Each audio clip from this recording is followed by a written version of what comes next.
নতুন সরকারের কাছে আপনার প্রত্যাশা কি? আসলে দীর্ঘদিন পরে একটি বৃহত্তর রাজনৈতিক দল থেকে নির্বাচিত হয়েছে, নতুন সরকার আসতে যাচ্ছে। একটা বৃহৎ যেহেতু রাজনৈতিক দল, এখানকার যে রাজনৈতিক নেতৃবৃন্দ তাদের জন্য একটা বড় চ্যালেঞ্জ হচ্ছে তৃণমূল পর্যায়ে এই যে বিশাল কর্মী বাহিনী রয়েছে এবং নেতৃবৃন্দ রয়েছে, তাদেরকে সঠিকভাবে গাইড করা এটাও একটা প্রয়োজনীয় বিষয় হয়েছে। কারণ কি, নতুন সরকার এসেছে, মানুষ ব্যবসা বাণিজ্য করতে চায়, সেই হিসাবে চাঁদাবাজি বন্ধ করতে হবে। যত্রতত্র যে বিষয়গুলো আছে, যে ফুটপাত দখল করে রাখা, সরকারি জমি দখল করা, মার্কেট করা, এই যে দখল দৌরাত্ম্য থেকে এদের যাতে এই রাজনৈতিক দলের কর্মী বাহিনীটা যাতে এইসবে জড়িত না হয়, সেক্ষেত্রে যারা নেতৃবৃন্দ আছে, যারা সংসদ সদস্য পর্যায়ে রয়েছে, যারা দলের নেতৃত্ব দিচ্ছে, তাদেরকে সজাগ দৃষ্টি রাখতে হবে। নতুবা আমরা দেখতে পাবো যে অতীতে যে ধরনের ঘটনাগুলো হয়েছে, মানুষের জনজীবনে বিঘ্নিত হয়েছে, শান্তি বিঘ্নিত হয়েছে, সেই বিষয়গুলো বারবার হতে পারে। তাই এই জিনিসগুলো থেকে যাতে জনগণ ভালো থাকে, শান্তিতে থাকে, ব্যবসা বাণিজ্য করতে পারে, চাঁদাবাজি মুক্ত থাকে, দখল মুক্ত থাকে এই শহর, সেক্ষেত্রে নতুন যারা থাকবে ক্ষমতায় তাদেরকে এই দিকে সজাগ দৃষ্টি রাখতে হবে। নীল মজাদার গোলমার্ক বক্স, কুরমুরে বাইটে ফুরফুরে লাইফ। ত্রয়োদশ জাতীয় সংসদ নির্বাচন সদ্যই শেষ হলো এবং নতুন সরকার গঠনের প্রক্রিয়া চলমান আছে। তো আমরা নতুন সরকার যে গঠন করবে তাদেরকে জাতীয়তাবাদী দল বিএনপিকে অভিনন্দন জানাচ্ছি।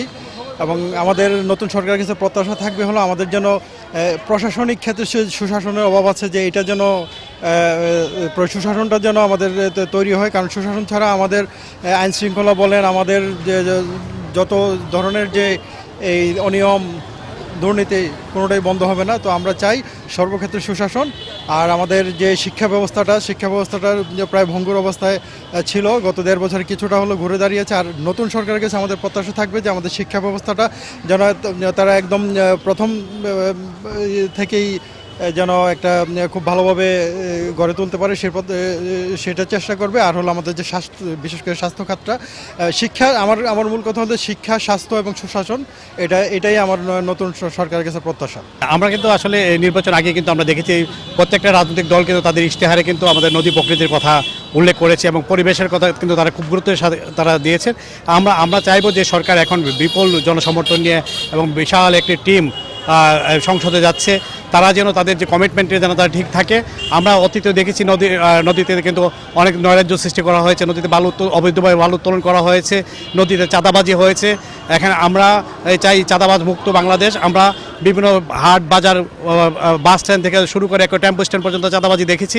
এগুলো যেন না হয়, এই সরকারকে আসলে এই জিনিসগুলোতে কাজ করতে হবে। মানুষ দীর্ঘদিন পরে কিন্তু একটা সংসদীয় পদ্ধতিতে যাচ্ছে, এই পদ্ধতিটা যেন বজায় থাকে এবং সবাই যেন সচেতন থাকে। আমাদের যে সরকার যেন অন্তত তাদের নিজ দলের যে কর্মী বাহিনী আছে তাদেরকে যেন তারা নিয়ন্ত্রণ করতে পারে, সেদিকে যেন তারা একটু মনোযোগ দেয়। কারণ আমরা জানি যে বিশাল একটি জনসমর্থন নিয়ে সরকার গেছে, এখানে কিন্তু একটা সরকারের একটা রিস্কও আছে যে এই জনশক্তিকে বা এই জনসমর্থনটাকে যদি তারা যেন ইউজ না করে এবং তারা যেন মানুষের সাথে যে কমিটমেন্ট আছে, তারা নির্বাচন আগে যে প্রতিশ্রুতিগুলো দিয়েছে, এখানে স্বাস্থ্য চিকিৎসা থেকে শুরু করে এবং এই যে আইন শৃঙ্খলা যে অবনতি আমরা দেখেছি, এই আইন শৃঙ্খলা যেন একটা নিয়ন্ত্রণের মধ্যে নিয়ে আসতে পারে এবং বাংলাদেশ যে অর্থনৈতিকভাবে যে একটা ভঙ্গুর একটা অবস্থায় চলে গেছে, এটা উত্তোলনের জন্য সরকারের যে ব্যবসা বাণিজ্যের ব্যাপারে যেন একটু সচেষ্ট হয় এবং মেল ফ্যাক্টরি যে এখানে যেন স্থাপন করা হয় এবং মানুষের কর্মসংস্থানের ব্যবস্থাটা আমরা দেখেছি যে আমাদের উচ্চশিক্ষিত ছেলেপেলেরা কিন্তু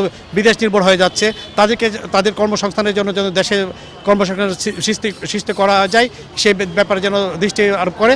এবং আমরা এই বারবার, আমি পরিবেশ কর্মী হিসেবে আমরা দেখেছি সরকারকে আমরা বিভিন্ন দলের ইশতেহারে আমরা কিন্তু স্পষ্টভাবে আমরা বুঝি এবং তাদের বক্তব্যে আমরা বুঝেছি তাদেরকেও মিসগাইড করা হয়েছে। তারা যেন বাস্তবসম্মত যে ব্যবস্থাগুলো, যেমন এই দেশে নদ নদী, খাল বিল, পুকুর, জলাশয়, এগুলোকে রক্ষা করতে হবে। আমাদের যে ব্যবস্থাপনা আছে, আমরা দেখেছি যে বারবার কিন্তু আমাদের পরিবেশ কিন্তু অনেক কথা হয়েছে, কিন্তু পরিবেশ সুরক্ষার জন্য মূলত কোনো ধরনের কার্যক্রম বাস্তবসম্মত কোনো কার্যক্রম গ্রহণ করা হয় না। আমরা আগামী সরকারের কাছে আমাদের প্রত্যাশা থাকবে পরিবেশকে সুসংহত রাখার জন্য এবং এখানকার যে জলবায়ু পরিবর্তনের ফলে যে ক্ষতিগ্রস্ত বাংলাদেশ হবে তা থেকে বাংলাদেশকে উত্তরণের জন্য এই বাংলাদেশে পরিবেশ, নদ নদী, খালবিল, পুকুর, জলাশয়কে যেন গুরুত্ব দেওয়া হয় এবং পানির জন্য যেন আমাদের স্বয়ং সম্পূর্ণতা, আমাদের যদি ভারতের উপর ডিপেন্ডেন্ট না থাকতে হয়, আমরা যেন স্বয়ং সম্পূর্ণ হতে পারি। আমাদের এই জলাশয়গুলোকে আমাদের রক্ষা করতে হবে এবং আমাদের এই উজানে বা আমাদের যে বর্ষার সময় যে পানিগুলো আসে এগুলোকে আমরা যেন ধারণ করতে পারি, সেই ব্যবস্থাটা যেন করা হয়। তাহলে আমরা পানিতে স্বয়ং সম্পূর্ণ হতে পারবো। পায়ান্দিতে স্বয়ং সম্পূর্ণ হলে যে বাংলাদেশ এগিয়ে যাবে। আমরা এই প্রত্যাশা করছি আগামী সরকার এইসব বিষয়ে গুরুত্ব আরোপ করবেন। নতুন সরকারের কাছে প্রত্যাশা যাতে সহনশীল রাজনীতি বাংলাদেশে আবার প্রতিষ্ঠিত হয় এবং স্বাস্থ্য খাদ্য এই পরিবেশ বান্ধব একটা সরকার চাই। আর সংস্কৃতি চর্চা যাতে থাকে ওই সরকারের, ওই দিকে খেয়াল রাখতে হবে, কারণ সংস্কৃতি না থাকলে কোনো দেশের ঐতিহ্য ঠিক থাকে না। তাই আমরা সংস্কৃতি বান্ধব একটা সরকার চাই।